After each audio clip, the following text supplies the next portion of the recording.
Cops urged to stop publicized tactics. 5 murders were recorded in Hanover between Thursday night and early Friday morning. North St. Catherine police reaped success while Shelly-Ann Fraser-Pryce made a start to her season. This is Undiluted News. Mikey Bones reporting.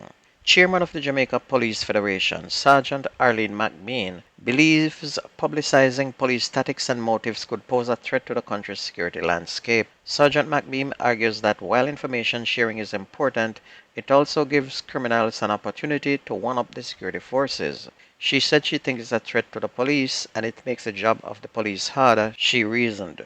Sergeant McBean also warned police officers to limit their use of social media while carrying out their duties, noting that this is the time they should be alert. She was speaking at the St. Elizabeth Police Federation in Black River. 2 persons have been arrested in Spalding for breaches committed in the public space. The two, a man and a woman, were seen engaged in explicit sexual acts in Spalding that were recorded on cell phones and circulated on social media. The woman, who gave the police a fictitious name and address, remains in custody while the man was granted station bail and dare to appear in the Manchester Parish Court on June 19. Still in Manchester, the Manchester police have made a major breakthrough in the murder of C.J. Cunningham, the 2022 recipient of the Prime Minister's National Youth Award for Excellence in Agriculture. The police said that Andre Knight, who was fatally shot during a confrontation with police in Dayton last month, has been positively identified as the man who killed Mr. Cunningham on April 26 in the same community. Deputy Superintendent Kerry Duncan, head of the Manchester Police Division, provided an update on the case at Thursday's monthly meeting of the municipal corporation. DSP Duncan did not disclose the motive for the murder of Mr. Cunningham.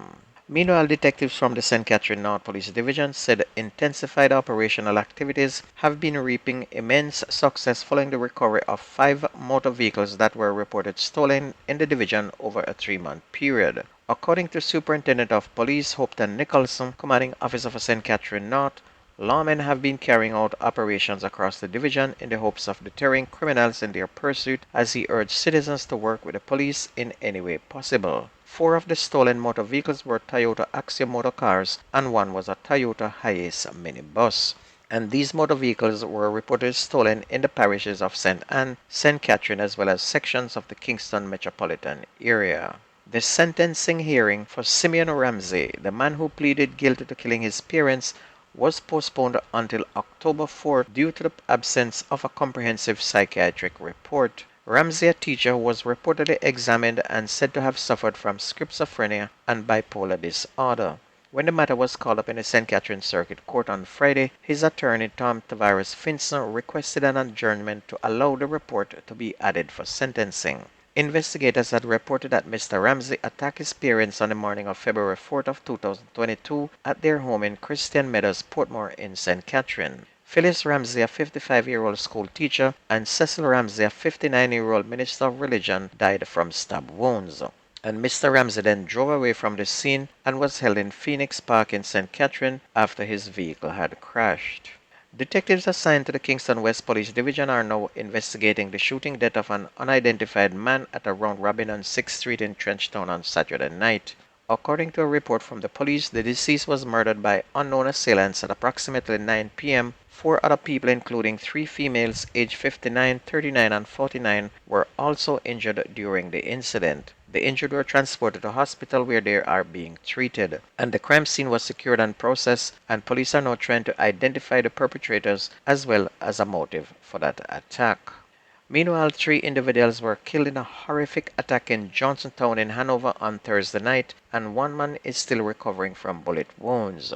The Area 1 police have begun searching for the 2 persons responsible. Among the deceased are a son and his father. They are known to be Merrick Calvin, 41, and Merrick Calvin Jr., his 21-year-old son. And after visiting the area, Area 1 Police Chief Senior Superintendent Glenford Miller said that the men were at a work site when they were ambushed by 2 individuals on a motorcycle who started shooting at them at about 8:30 p.m. 2 of the men died at the scene. The other 2 wounded men were taken to hospital, where one of them succumbed to his injuries on Friday morning. And like something out of a movie scene, it is said that police were informed that Mr. Calvin, he drove to the scene after he received information that his son had been shot, and it's reported that on his arrival, he saw the fleeing gunmen and rammed his vehicle into their motorcycle. The men then opened fire on the vehicle, hitting him several times. The gunmen then attacked a motorcyclist who was passing by and opened gunfire on him. The man was shot from his motorcycle, which was then stolen by the fleeing gunmen, and that man is now in hospital. And the West is really hot. When it's not Westmoreland, it is St. James, and when it is not there, it is in Hanover. 5 murders were recorded in Hanover between Thursday night and early Friday morning.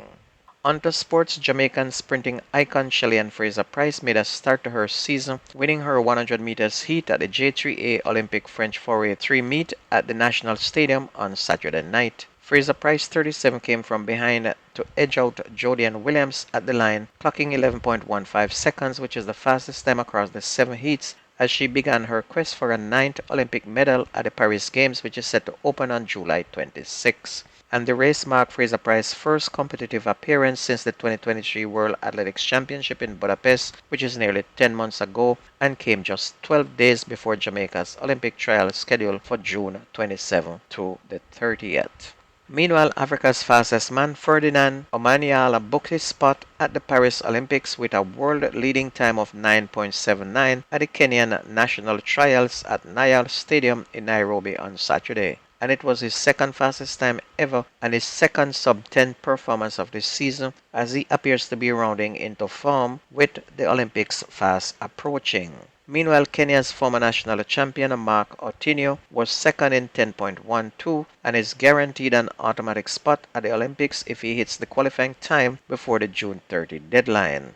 Mishak Babuhi rounded out the podium spot as he clocked 10.20 across the finish line in 3rd place.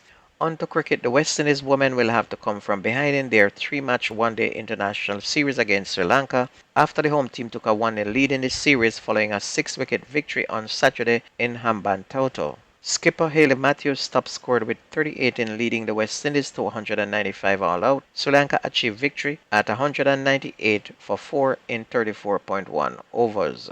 And with this result, Sri Lanka ended a 6-match one-day international losing streak against the West Indies, which stretched back all the way to 2015. And the second game in the series is to be played today. On to football, the Leon Bailey versus Jamaica Football Federation saga took another dramatic turn last week. There are indications that members of the public are becoming weary of the JFF pursuit of the Aston Villa winger who is on a break from the national team. The 26-year-old on Wednesday refused a call-up to be part of the Reggae Boys squad at the Copa America, which kicks off in 3 days.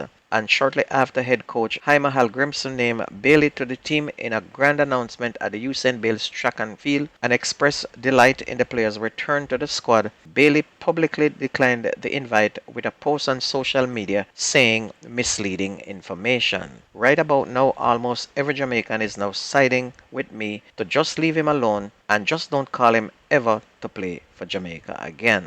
And don't forget that the best news and sports takes place on this station. If you ever miss the news, please go to YouTube, type in Jamerican Undiluted News, listen, like, share, and subscribe to keep it going. That's news and sports on your favorite radio. My name is Mikey Bones. I gone.